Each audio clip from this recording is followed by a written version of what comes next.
Showtime, showtime, showtime, showtime.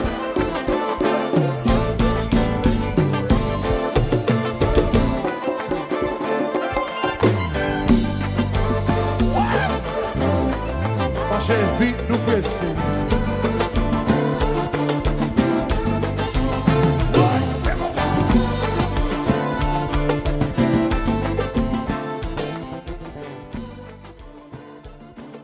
Hello everybody, this is Candice Fergo from the Pulse of Candice Fergo Show. I'm starting in English. You already know I will follow in French because my guest, she's trilingual, even maybe she speaks 4 languages.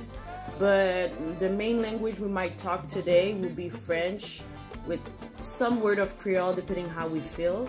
And just to advise the people that will listen to that specific episode, you gotta be someone that is grounded, someone that is open-minded, someone that is spiritual, and less judgmental. Donc, j'ai commencé en anglais, vous n'avez pas compris l'anglais, my bad. Mais là, je vais poursuivre avec mon invité. Je vais la laisser s'introduire parce qu'on a déjà fait des entrevues ensemble qui étaient du contenu lourd sur plusieurs volets que vous pouvez trouver sur Spotify. Puis vous allez trouver les épisodes. J'espère que vous allez prendre un papier crayon comme moi-même je le fais actuellement. Et je vais la laisser s'introduire. Je pense que plusieurs d'entre vous la connaissez déjà, mais je vais la laisser dire qui qu'elle est. Puis à partir de là, on va entamer avec l'entrevue. Donc, c'est à vous. Hello everyone. I hope every single one of you listen or will listen. This show's doing great regardless the timing that we're living right now. So to those who doesn't know me yet, my name is Véronique Célestin. Je suis de formation primaire, on pourrait dire adjointe administrative, mais j'ai également des certifications. J'ai des certifications en métaphysique, j'ai des certifications en alchimie, en reconnexion, in power. J'ai pratiqué pendant une bonne période de ma vie des approches holistiques, métaphysiques, spirituelles, tapé un petit peu dans le mysticisme. Et j'ai en 2011 donné ma vie à Dieu, et ce qui m'a amené quelques années plus tard, en 2016, à entamer des études en droit théocratique. Après avoir fait mon cours en 2012 au collège la firme et collège Proaction de gestion élite Montréal, j'ai compris que tout ce qu'on voit dans le naturel puise ses origines dans l'invisible. Alors, ça m'a amené à faire une maîtrise en droit théocratique sacré. Et voilà, cet après-midi, je donne un petit peu de mon temps pour pouvoir échanger avec ma girl Candice sur ce qui vient. Le Dark Winter, donc j'espère que l'information qu'on partagera au cours de cette conversation pourra être utile à plusieurs d'entre vous, et je vous invite ouvertement à partager cette information parce que compte tenu que nous sommes un peu tous dans la même posture présentement au niveau mondial, je crois que on peut se sortir de certaines situations en se tenant les coudes. Et la façon la plus stratégique de le faire dans ce cas-ci, c'est de se partager le plus d'informations, dans celle-ci en l'occurrence. Voilà. Ouh. Donc là, j'espère que vous êtes prêts à écouter qu'est-ce qu'on va parler parce que ça va être lourd au niveau énergétique, lourd au niveau mental. Donc, si vous êtes des personnes qui ont de la connaissance ou qui aimeraient avoir de la connaissance. Donc, ça va être une entrevue qui va vraiment éclaircir les yeux de d'autres et peut-être répondre à des questions que vous avez probablement eues. Puis comme j'ai dit, nous, on n'est pas là pour paraître pour des folles, des covidios ou des conspirationnistes, des complotistes, parce qu'on va parler de plusieurs sujets par-ci, par-là, mais qui sont un peu connectés un envers l'autre. Donc, je vais aller avec le premier sujet que tu as mentionné, Dark Winter. On est plein dedans en passant. Indirectement, on n'est pas encore au 3e volet, comme ils disent. Mais on est en train de rentrer dans le 2e volet, là, tranquillement. Pour bien expliquer le Dark Winter, quand vous allez sur Google, vous allez taper Dark Winter, ils vont vous parler de quelque chose de bien normal, rien de wow. Parce qu'ils ne veulent pas parler trop du plan. Mais en réalité, quand vous allez sur YouTube, vous tapez Dark Winter, s'ils n'ont pas encore enlevé toutes les affaires, parce que la semaine passée, cette semaine, il y avait eu un crash de YouTube pendant une 30-45 minutes. Ça se pourrait qu'il y ait des contenus que vous allez plus retrouver sur YouTube. Donc, nous, on va pouvoir élaborer selon les informations qu'on a pu recevoir ou avoir par l'entremise de d'autres personnes qui font de la recherche approfondie. Donc, je vais te laisser en premier lieu, Véronique, d'en parler. Comme tu es mon invité, je vais faire le 80-20 le plus possible. Donc, explique-nous, c'est quoi le Dark Winter pour que les gens puissent comprendre la réalité dans quoi qu'on va s'embarquer indirectement, involontairement? Bon, c'est une très bonne question. Je vais être très franche d'entrée en disant que la terminologie Dark Winter, comme je dirais les lanceurs d'alerte, la partage, puis l'information qui est rattachée avec directement, ne m'est pas familière en ce que la situation qui se passe depuis plusieurs mois maintenant, on peut dire 11 mois, parce qu'on est déjà dans le 11e mois, pour moi, ce qu'on appelle le Dark Winter, ben, c'est juste la suite logique de ce qui s'est entamé au tout début de mars, qui vient de passer et qui veut nous préparer, nous mettre en garde de ce qui est en train de se tramer dans les coulisses ou derrière les rideaux de la scène politique internationale, dont les médias conventionnels ne nous partagent pas beaucoup d'informations. Est-ce parce que ils ne savent pas? Est-ce parce qu'ils ont reçu le mot d'ordre pour ne pas nous partager cette information? Est-ce parce qu'ils sont bâillonnés? Je ne saurais dire. Mais pour comprendre ce qui vient devant nous, c'est important de faire de la recherche. Et maintenant, à l'heure qu'il est, ça va être très difficile de pouvoir trouver de l'information qui est viable et vérifiable, parce qu'on sait que depuis le mois d'octobre dernier, les médias sociaux conventionnels, on les connaît tous, c'est Facebook, Instagram, Google, bon, même Twitter s'est mis de la partie, YouTube se sont fait comparses pour pouvoir censurer massivement l'information. Donc, il faut rechercher de l'information dans les plateformes qui sont moins populaires, moins connues, moins publicisées, telles que DuckDuckGo, qui est l'équivalent de Google. C'est une plateforme qui se veut un peu plus cryptée, donc l'information qu'on va trouver là est de meilleure qualité essentiellement.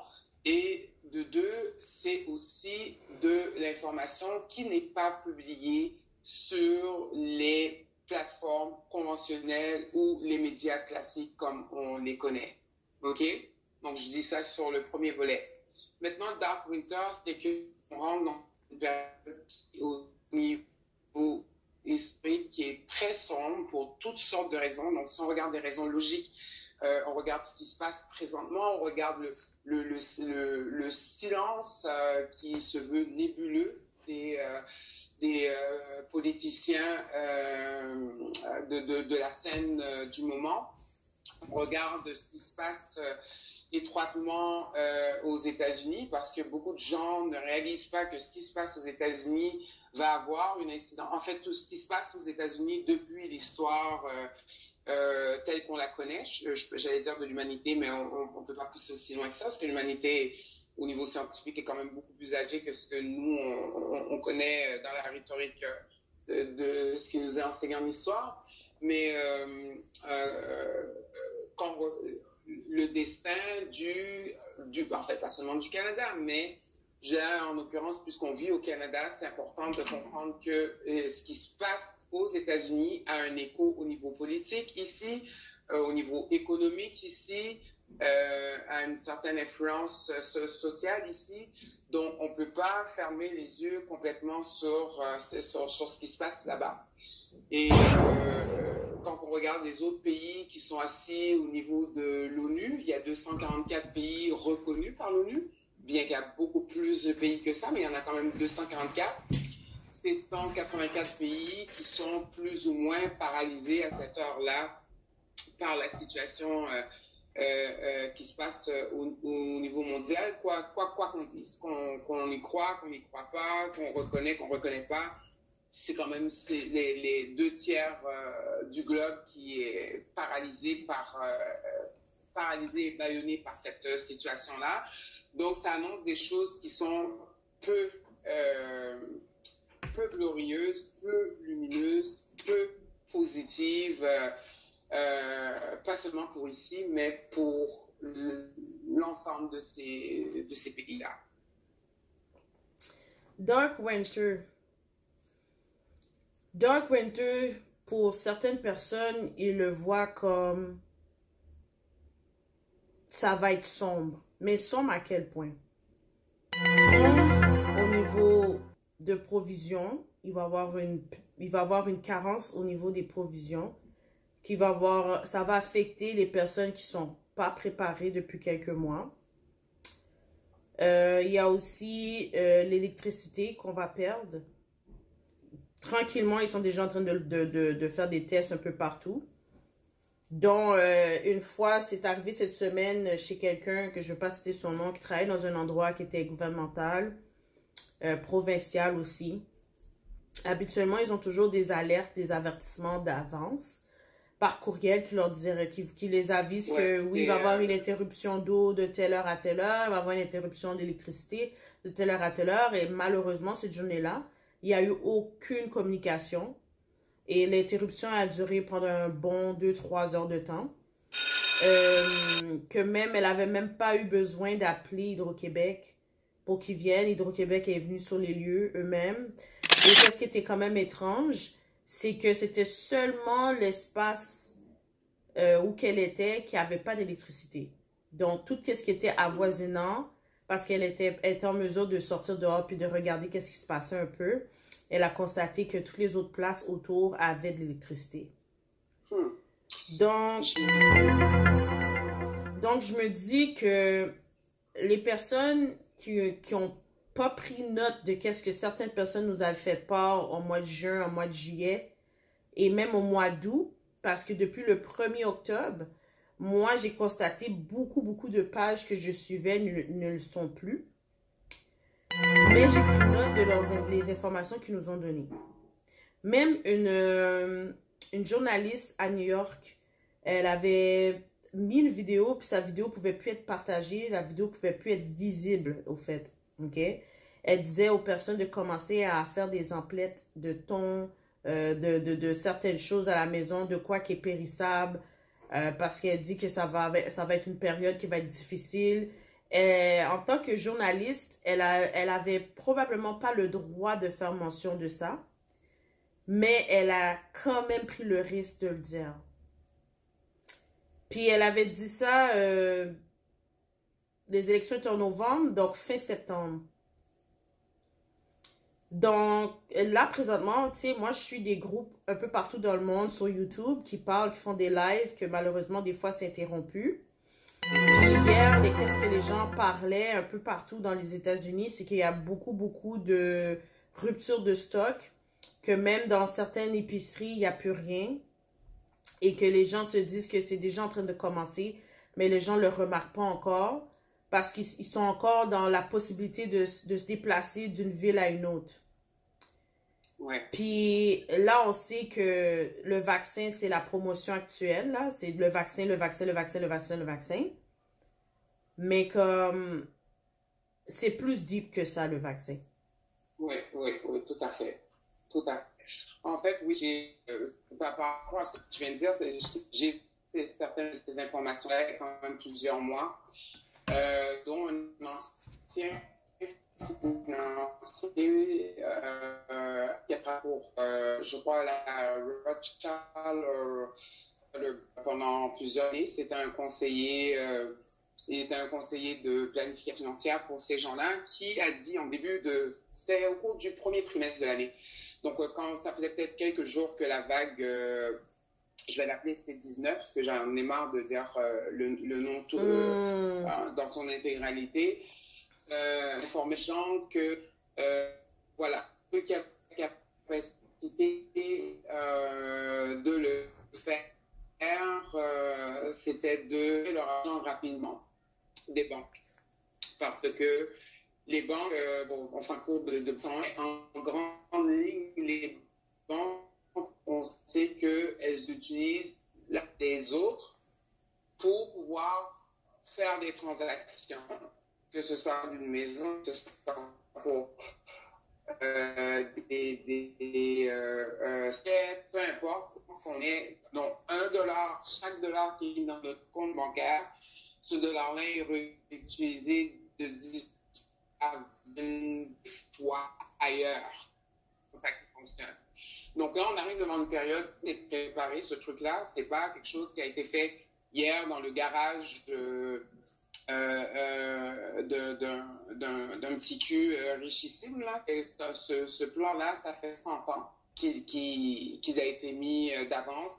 Donc, tout ce qu'on est en train de vivre présentement, fait partie de la méthodologie de ce plan-là, de cet agenda-là. Donc, ce conseiller-là recommandait aux gens qui avaient la capacité de le faire de commencer à retirer leur argent maintenant. Parce que on ne sait pas quand, mais on peut estimer que ça va être probablement un petit peu avant le reset. Pendant le reset, ce sera plus possible de retirer l'argent. Et après le reset, ben, l'argent ne vaudra plus grand-chose. Donc, pour ceux qui ont la capacité de le faire, c'est d'acheter de l'or. Tout de suite. Parce que, selon les dires des gens qui sont dans l'arène financière, de bourse, entre autres, aux États-Unis, Donald Trump prévoit backer le dollar américain par de l'or. Est-ce que ce sera de la crypto-monnaie? Est-ce que ce dollar sera encore en circulation? J'ai aucune idée. Mais dans les couloirs de la finance, on sait que les banques aux États-Unis, les têtes des banques, donc les banquiers, leur argent a été confisqué. Parce que la loi 61 ici, qui a été temporairement bloquée par les démarches de la Fondation des droits de liberté et de la personne de Stéphane Blais, on réussi à paralyser, on a bloqué ça temporairement ici. Aux États-Unis, est-ce que c'était avant qu'ils arrivent avec cette idée de loi 61, durant ou juste après? Je ne le sais pas, mais je sais que dans l'arène de la finance américaine et des autres grands pays partenaires G7, G20, G8 peut-être aussi, l'argent les banques, donc les banquiers, leur argent a été confisqué, a été paralysé, a été saisi. Ce pourquoi il y a eu beaucoup il y a eu beaucoup de choses qui ont été faites aux États-Unis qui demandaient de l'argent qu'on va dire présentement, la plupart des pays n'ont pas, entre guillemets, c'est l'argent principalement de ces banquiers qui ont été confisqués, qui a été saisi pour pouvoir assurer ces choses-là, de un. De deux, ce monsieur-là recommandait aussi à ceux qui ont la capacité de le faire, d'investir dans des œuvres d'art parce que les gens on va dire dans la haute tour, dans la cour des grands, au travers la Première Guerre, la Deuxième Guerre mondiale, on se retrouve devant une troisième guerre silencieuse. Je dis silencieuse parce que là, au lieu de liquider les gens avec des bombes, des guerres qui font beaucoup de dommages et qui amènent aussi beaucoup de réparations au niveau légal, international, juridique, etc. et tout. Maintenant, on passe par des technologies locales. On va rentrer dans ça tout de suite. Je referme la parenthèse. Donc, les deux premiers événements de l'histoire ont montré que les gens qui ont réussi à se sortir de ça et qui se sont renfloués très rapidement avaient acheté des métaux précieux, des œuvres d'art. Ok, parce que les œuvres d'art ne n'ont pas leur galon d'or. Donc là, la plupart d'entre nous n'avons pas milliers, voire des centaines de milliers ou quelques millions de dollars pour pouvoir acheter des œuvres très chères comme ça. Donc, il faut penser en fonction de notre réalité, de notre capacité. Donc, les choses possibles pour les gens qui ont un petit peu d'argent. Et là, c'est un grand avantage que je vais dire là maintenant. Et la raison pour laquelle je dis c'est un grand avantage, c'est que si les élections s'étaient passées aux États-Unis dans la norme qu'elles étaient censées se passer, l'information que je partagerai présentement ne serait plus valable pour personne.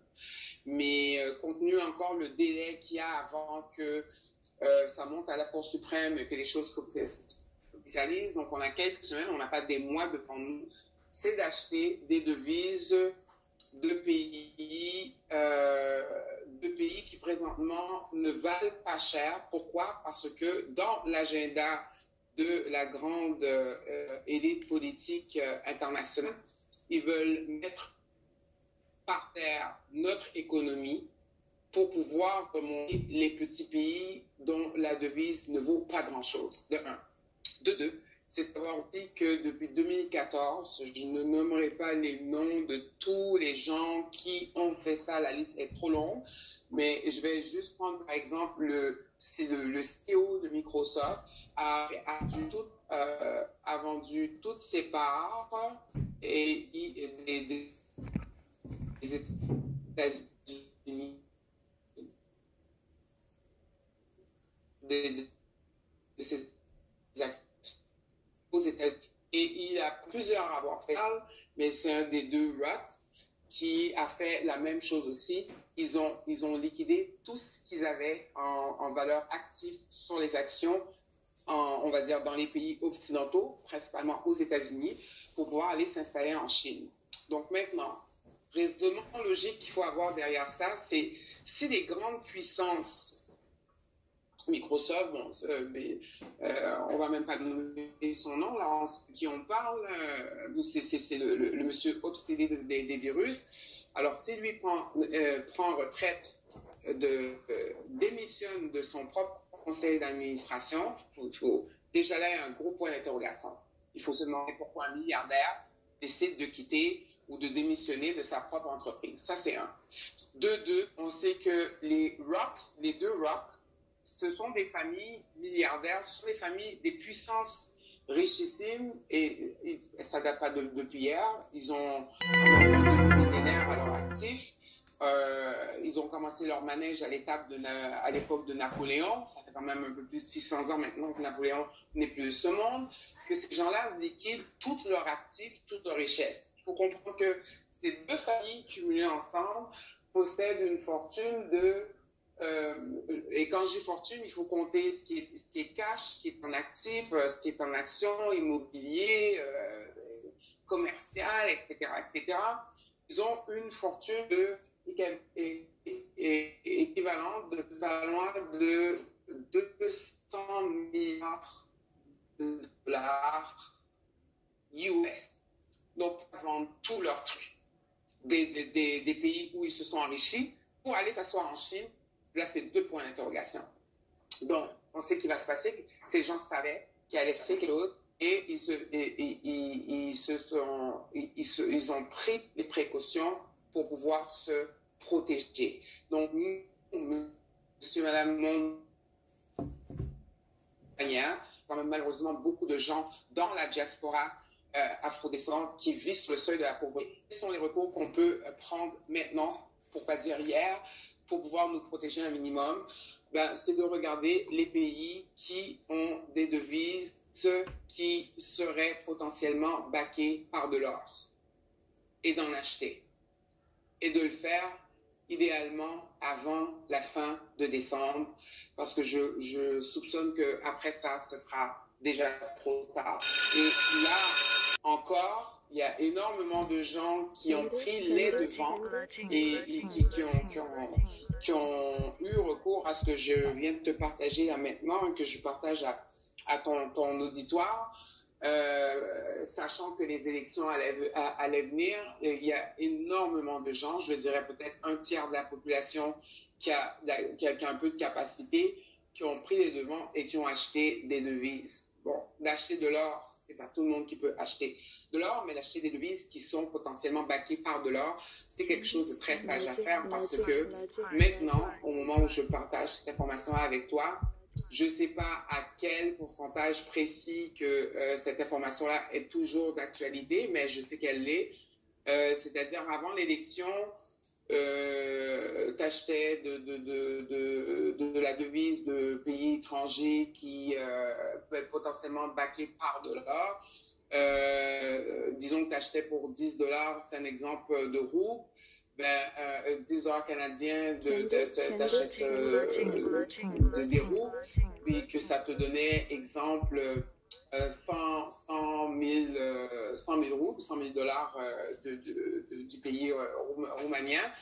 Ben, c'est qu'après les élections, cette monnaie-là est censée fluctuer. Donc, elle peut aller chercher jusqu'à 5 fois sa mise.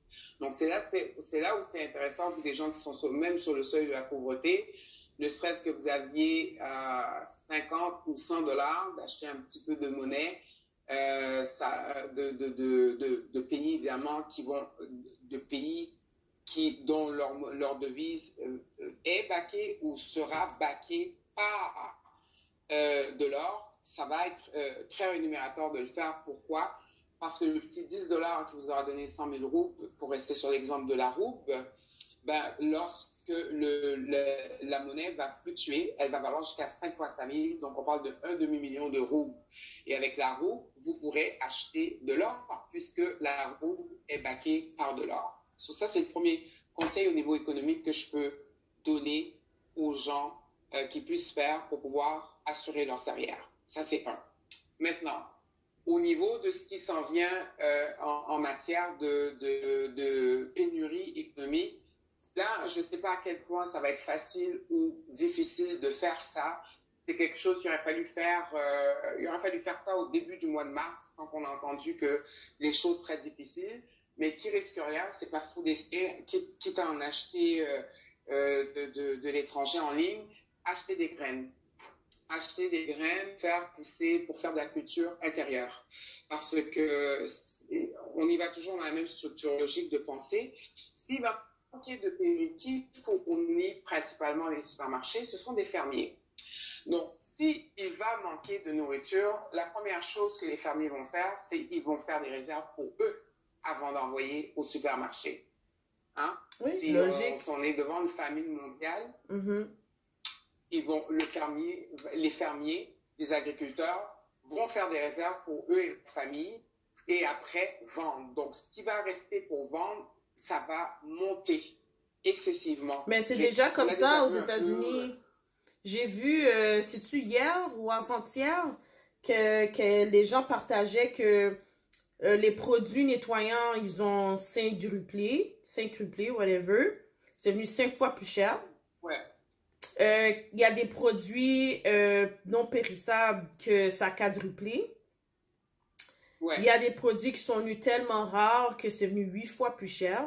Puis les chiffres que je vous donne, je n'invente pas, là. C'est des chiffres que si aux États-Unis, ça coûte moins cher, imaginez-nous combien nous, ça va nous coûter. Comme moi, dernièrement, quand j'étais allée au IGA, j'avais publié de quoi sur Facebook. Là, il coûtait 15 $ la livre. Moi, je pensais que c'était une erreur, tu comprends? J'ai même appelé quelqu'un, j'ai dit, excuse-moi, c'est-tu ça que je lis ou c'est une erreur? Il y a quelqu'un qui a ajouté un 5 ou un 1, là, je comprends pas. Puis, non, le gars est allé vérifier avec son gérant, puis il est revenu, puis il m'a dit, c'est 15 $ la livre pour les gousses d'ail. Je suis restée là, j'ai dit, ah bon, fait Anonymous avait raison en 2016-2017, mais on prenait ça à la légère. Pourquoi? Parce qu'on dit que c'est des gens qui sont complotistes, conspirationnistes. Là, j'espère qu'il y a des gens qui vont commencer à comprendre que tout ce que les complotistes, conspirationnistes ont dit est en train de péter dans notre face actuellement. Puis que là, c'est plus une question de complotistes, conspirationnistes, c'est qu'eux vont chercher derrière les paroles de qu'est-ce que ces dirigeants-là nous disent pas. C'est ça leur job. Fait que là, si je prends le temps d'analyser comment les choses sont devenues chères aux États-Unis, Et il faut que j'explique très bien quelque chose. L'ail en question qui était 15 $ la livre, c'était l'ail qui est produit au Québec. Mais quand tu allais prendre l'ail qui est produit en Chine, il coûtait pas cher. Il coûtait comme 5 fois moins cher. Donc, c'était 3 $ pour la gousse d'ail, là, qui est faite de la Chine. Donc, c'est juste pour vous donner un parfait équilibre de comment les gens consomment aussi. Il y a d'autres choses que j'ai remarquées. Quand un produit provient de l'Asie, ben le prix est moindre. Si tu regardes très bien, juste pour t'observer, puis indirectement, je pense que les gens ont pas complètement compris qu'est-ce que les supermarchés, les épiceries font actuellement. C'est que vous ne remarquez pas que beaucoup de produits actuellement sont à des prix comme 1. Avant, ça coûtait 7 $, maintenant, ça coûte 1 $. Je suis allée au Maxi, j'ai pris le temps d'analyser, parce que moi, je suis comme ça. J'analyse beaucoup de choses. Et puis, j'ai remarqué qu'il y a des produits qui coûtent vraiment, mais vraiment pas cher, mais c'est des produits non périssables, des produits qui devraient être chers actuellement.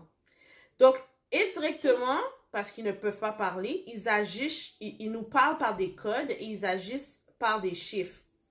Donc, si les thons au Maxi sont 1 $, ou moins de 1 $, c'est parce que tu dois en acheter. Parce que ça va être un produit qui va devenir super cher dans les prochains mois. Donc, si on observe que la farine dans certains secteurs, tout dépendant des communautés qui y résident, il y a moins de possibilités d'en trouver comparé à d'autres places. Parce que ces gens-là, ils ont connu la guerre, ils savent qu'est-ce qui va se passer, ils ont eu des messages, fait qu'ils achètent en gros. Fait qu'eux, ils vont être capables de se nourrir et faire du pain à la maison ou quoi que ce soit parce qu'eux vont être aptes de le faire. Troisième point, lorsque les gens achetaient beaucoup de barbecue, vous vous rappelez le gars Canadian Tire qui prenait des barbecues puis les revendait là? Ben, moi, tout l'été, quand j'allais au Canadian Tire, c'était un peu rare de trouver des barbecues à charbon ou des... Bon, barbecue charbon se faisait rare, mais les barbecues à gaz, t'en trouvais quand même beaucoup. Il y a une raison pourquoi que le barbecue charbon était moins disponible. Moi, j'en ai acheté un gros. J'ai acheté un petit, puis j'en ai acheté un gros. Et je me suis acheté du charbon. Et je vais m'en acheter encore plus. Pourquoi? Parce que s'il y a une panne d'électricité ou quoi que ce soit, moi, je vais encore être en mesure de manger. Parce que je vais pouvoir cuisiner sans avoir l'électricité. Message que je veux passer à nos chers Haïtiens, Africains qui vont écouter cet épisode-là. We gotta go back to the roots. Puis quand je dis go back to the roots, c'est que comme nos arrière-grands-parents et nos parents, et actuellement encore en Haïti, c'est comme ça qu'ils vivent, de savoir comment faire du feu avec la base, pour qu'on puisse cuisiner avec la base, pour pas qu'on perde la notion du temps de comment qu'on devrait survivre. Puis, faites un peu de recherche au niveau primitif. Pourquoi je dis primitif? C'est parce que ça va vous permettre de savoir comment que vous allez pouvoir survivre en cas de crise. Parce que, je vous mentirai pas, même on peut critiquer qu'est-ce qu'on veut d'Occupation Double, mais même Occupation Double, cette semaine, nous a passé 2 messages. Puis je ne sais pas s'il y en a qui ont remarqué, peut-être toi tu ne regardes pas Occupation Double, mais je vais expliquer les 2 points que j'ai remarqués qui nous ont passés à vue d'œil. Ils nous ont fait visiter un bunker souterrain sans même que les gens constatent que ça existait. C'est un message qui nous passait, ok? Et de 2, ils nous ont aussi fait un épisode de vivre en campagne puis d'avoir des techniques de base avec la compagnie Primitif. Là, je ne connais pas le nom complet, mais ça s'appelle Primitif. À comment faire du feu. Comment vivre, comment monter une tente. Comment comme reconnaître l'essence de l'orientation, une boussole, whatever. Indirectement, ils vous ont mis dans le contexte de quand on est en guerre, comment survivre. Si vous regardez bien, vous allez sur YouTube, comme mon collègue, que je dis pas mon collègue, mais mon ami qui est dans l'armée, qui nous a dit d'aller checker les training base de de l'armée canadienne pour vous donner une idée de c'est quoi. Vous comprenez? Pourquoi Occupation Double nous fait vivre ça aussi? Fait que c'est un parallèle de messages que j'ai compris qu'ils ne peuvent pas trop dire, mais ils nous parlent en code. Encore une fois, je répète, faut reconnaître les codes. Parce que si vous reconnaissez pas les codes, vous allez vous retrouver dans la marde. Puis c'est pas le temps d'aller après, quand ça va tout péter là, que vous n'allez pas avoir accès à l'Internet, que votre ligne téléphonique va pas fonctionner, votre cellulaire va pas fonctionner, de commencer à vous dire, ben là, qu'est-ce qu'on fait? Je comprends pas pourquoi le gouvernement nous a... Hello? Moi, graduellement, je commence tranquillement à moins m'attacher au cellulaire puis à la technologie parce qu'on va pas en avoir pendant une période de temps. Qu'on le veuille ou pas, moi, je pense que c'est ça qui va arriver. Est-ce que je suis en train d'éventer une histoire? Peut-être.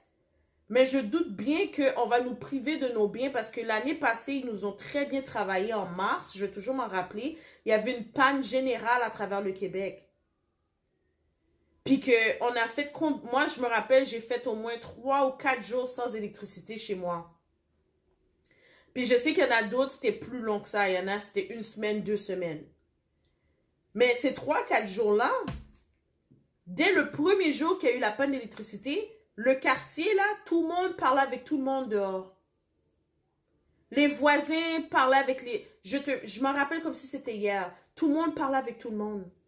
Les gens conduisaient, allaient voir leurs amis en pensant que peut-être leur ami allait avoir de l'électricité, mais c'était rotatif dans certains secteurs, l'électricité partait. Mais qu'est-ce qui a été mon plus gros wake-up call? C'est de voir autant de personnes se rassembler au McDonald's.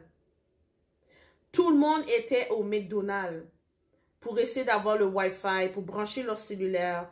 Il y en avait qui c'était là qu'ils allaient manger. C'était comme les gens étaient devenus... Je sais pas comment t'expliquer ça, man. Quand j'ai vu ça, j'ai fait comme, wow. Puis moi, j'étais là avec ma mère, j'étais bien posée, on donnait des blagues. Puis on était en train de prendre ça relax, sans stress. Tu comprends? Mais il y en a d'autres, c'était le délire, là. C'était plus fort qu'eux, ils perdaient la tête. So, qu'est-ce que t'en penses, toi, Véronique, de comment le monde va vraiment, mais vraiment gérer qu'est-ce qui va venir? Parce que les gens ne semblent pas comprendre. L'élection, là, c'était a do or die situation about the fate of our future. Les gens sont pas prêts pour ce qui s'en vient. Puis ça, tu vois, tout ce que tu viens de dire, là, moi, la première fois que j'ai eu vent de cette information-là, c'est une connaissance dont on a une amie commune, cet homme-là et moi, qui m'avait prêté un bouquin qui avait été écrit, je veux dire, par un personnage, entre guillemets, mythique. OK? Je dis un personnage mythique parce que le livre entre dans un volet spirituel, mais toute l'information qui est donnée est factuelle. Là, ça se passe présentement. Et cet homme-là a écrit le livre, je crois que c'était 30 ou 40 ans avant. En fait, c'est pas cet homme-là. C'est une personne qui a channelé, qui fait du channeling, qui a prêté son corps, entre guillemets, à le personnage mythique pour pouvoir écrire le livre. Et ça s'est fait son enregistrement. La dame a ensuite écrit des livres qui se sont vendus à des centaines et centaines de milliers d'exemplaires dans le monde. Il y a des gens qui ne jurent que par ce personnage-là, je rentrerai là-dedans. Mais c'était intéressant, je l'ai lu, le livre, que j'ai eu en ma possession pendant un moment. C'était très intéressant de voir que ce que cet homme-là a écrit il y a presque 40 ans. Maintenant, c'est exactement ce qui se passe. Et quand j'ai eu vent de ça, moi, c'était en 2006. Donc, ça fait un sacré moment déjà où il disait que la prochaine guerre mondiale ce sera pas l'argent ou les richesses comme ça peut l'avoir été pour la première, la deuxième, ce sera l'eau. Donc, il fait son introduction comme ça. Il parle aussi de l'importance d'avoir des métaux précieux. Il parle de l'importance du retour à la terre. Et depuis plusieurs mois maintenant, on entend des gens partout sur la planète dire un petit peu la même chose. Donc, sur l'eau, j'avais fait une live, c'était, je pense, en mars ou début avril, je me rappelle pas, une live sur l'eau. Pour tous ceux qui ont la capacité de s'acheter des filtreurs d'eau, et je ne parle pas des filtreurs à $200 chez Costco, j'expliquerai pourquoi je dis ça après, mais ceux qui ont la capacité d'investir dans des filtreurs d'eau technologie japonaise type Kangen, ou des concurrents Kangen, faites-le, parce que les filtres qu'on pose sur nos robinets à osmose inversée, ça protège de pas mal de choses, sauf que quand il y a des alertes de faire bouillir l'eau, parce que bon, l'eau est empoisonnée, toxiquée et tout, il faut comprendre que cette eau-là, même si les filtreurs qu'on installe sous nos tuyauteries, elle ne nous protège pas contre les types d'empoisonnement qui peuvent se retrouver dans l'eau, qui peuvent forcer la ville de dire chauffer l'eau. Il y a beaucoup de gens qui vont dire moi j'ai pas de problème, j'ai un filtreur à la maison et tout, ton filtreur te protège de tout, mais il te protégera pas des empoisonnements, des gaz qui peuvent être émis dans l'eau. Ils sont pas faits pour ça, ces filtreurs-là. Alors que les filtreurs technologiques Kangen, ce sont des filtreurs ultra performants, ce sont des filtreurs qu'on utilise dans les hôpitaux en Asie, en Russie, dans plusieurs pays de l'Europe de l'Est, les Pays-Bas, les pays plus nordiques. Ce sont des filtreurs qui ont des technologies de plaques de titanium qui permettent j'insente un petit peu dans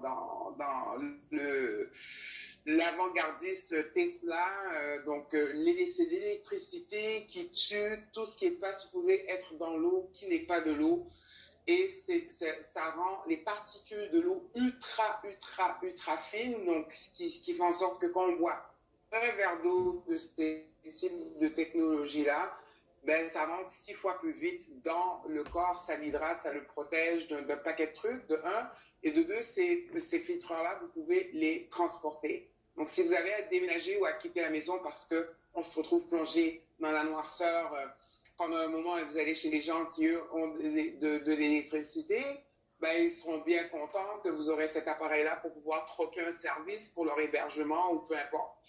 De un.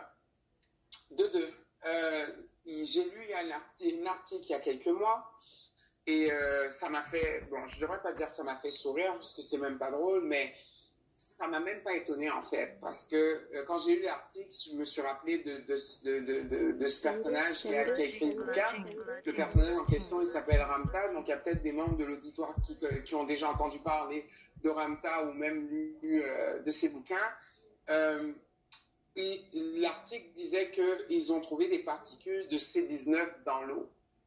Donc, comme ça n'a pas réussi avec l'air, parce que c'est difficile de taxer l'air, même si on nous galvanise des chemtrails le soir pour qu'on ne se rende pas compte de ce qui se passe.